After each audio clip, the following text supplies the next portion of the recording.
날마다 묵상 최호진 목사입니다. 2021년 1월 8일 금요일 요한복음 4장 1절에서 14절 말씀 묵상을 함께 합니다.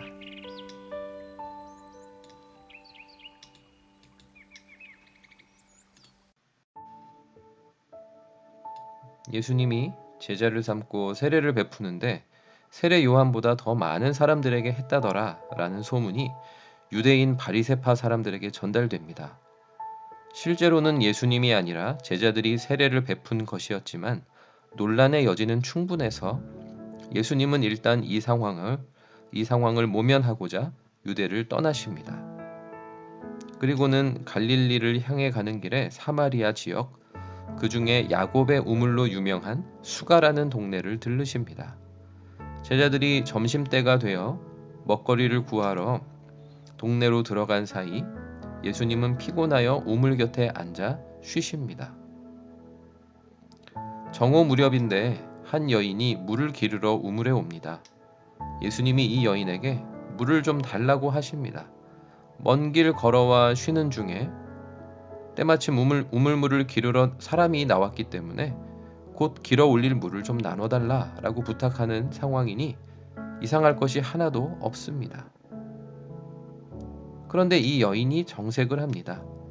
사마리아 사람과는 상종조차 하지 않는 유대인 나그네가 자신에게 말을 걸었기 때문입니다. 유대인들이 사마리아 사람들을 멀리하고 말 한마디 붙이지 않는 것이 당시 당연시 되고 있던 모양입니다. 다른 나그네면 괜찮겠지만 유대인 나그네이기 때문에 물을 줄 수 없다는 입장을 여인이 표명하는 순간입니다.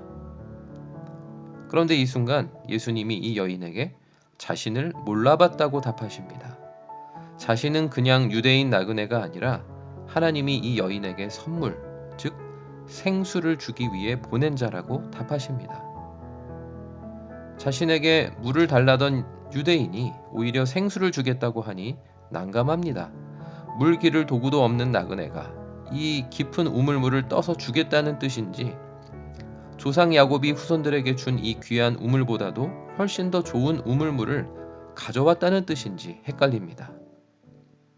이에 예수님은 자신이 줄 물은 차원이 다른 물, 즉 한 번 마시면 영원히 목마르지 않고 영원히 살게 해주는 샘물이라고 하십니다. 예수님이 사마리아 여인에게 물을 좀 달라고 했던 것은 이 여인을 영생으로, 구원으로 초청하기 위한 접근이었음이 마침내 드러나는 장면입니다. 정오의 우물을 앞에 두고 민족의 장벽과 육의 차원을 뛰어넘어 영의 차원으로 초대하고 계십니다. 살기 위해 마실 물을 기르러 온 여인에게 그녀가 생각하지 못했던 차원이 다른 삶이 있음을 알리고 계십니다. 이 세상에 이 여인과 같은 인생들이 많다는 사실을 떠올립니다.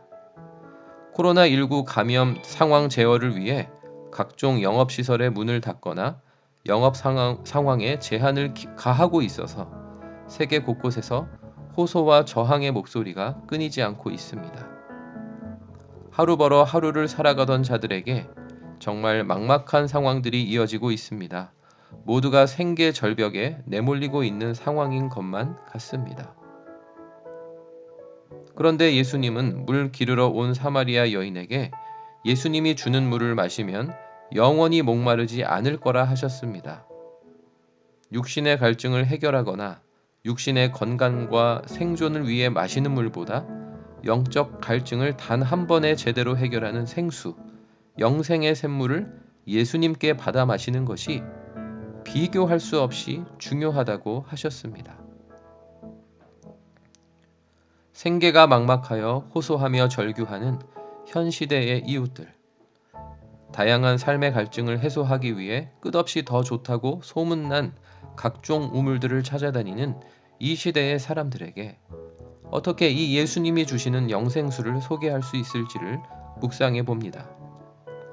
예수님처럼 민족과 성별, 혈통과 언어, 문화의 이질감과 장벽을 뛰어넘어 영혼에게 접근하는 용기와 그 상대와의 대화를 이어갈 수 있는 지혜가 필요함을 깨닫습니다. 코로나19 상황으로 인해 프랑스 땅에서 만날 법한 다양한 이웃들과의 만남이 제한되고 있습니다. 그러나 일상을 살아가는 중에 사람들을 접촉하는 일은 어디에서든 이루어집니다. 유대 땅에서 세례를 베풀며 제자 삼는 일이 잘 이루어졌음에도 그것이 논란거리가 되어 몸을 피해 갈릴리로 이동하던 중 사마리아 지역 동네의 한적한 우물에서 한 여인과 예수님이 만나셨듯 저에게도 그러한 만남의 기회를 열어주시기를 기도합니다. 과거에 활발하게 사역하던 한국을 떠나와서 이곳 프랑스에서 주님의 부르심을 구하며 따라 사는 중에 영생수의 주인 예수님을 더욱 지혜롭게 소개할 수 있는 기회가 열리고 또 제가 그 기회를 놓치지 않기를 기대합니다. 적용 질문 첫 번째. 오늘 나의 삶의 자리에서 만날 법한 사마리아 여자는 누구입니까? 어떠한 장벽이 그 사람과 나의 사이에 놓여 있습니까? 그 사람이 주로 채우고자 하는 갈증과 필요는 무엇입니까? 두 번째, 나는 이미 예수님을 만나 영생의 샘물을 받아 마셨습니까? 예수님을 영접하고 의지한다고 하면서도 영적인 갈증이 해결되지 않았다면 그 원인은 무엇일까요? 기도하겠습니다. 하나님 아버지, 살아갈 인생의 목적도 모른 채 각종 갈증이 가득하던 저를 찾아오셔서 영원히 목마르지 않는 물로 먹여주셨던 예수님 영접의 그 첫 경험, 그 이후로부터 지금까지 성령의 생수가 제 안에 늘 흐르고 있음을 확인하는 하루하루로 인하여 감사드립니다. 주님이 주신 영생이라는 선물만큼 인생의 갈증을 채울 근원은 그 어디에도 없음을 고백합니다. 그러니 영생의 생수를 전혀 모른 채 살아가는 수많은 영혼들에게 접근하여 복음을 담대하고 지혜롭게 전하게 하여 주옵소서. 내가 충분히 예수님 주신 영생의 샘물로 만족하며 누리는 것이 넘쳐서 그것을 권하고 증언하는 것에 조금도 부족함이 없게 하옵소서. 꼭 만나야 할 한 사람을 놓치지 않게 하여 주옵소서. 예수님의 이름으로 기도드립니다. 아멘.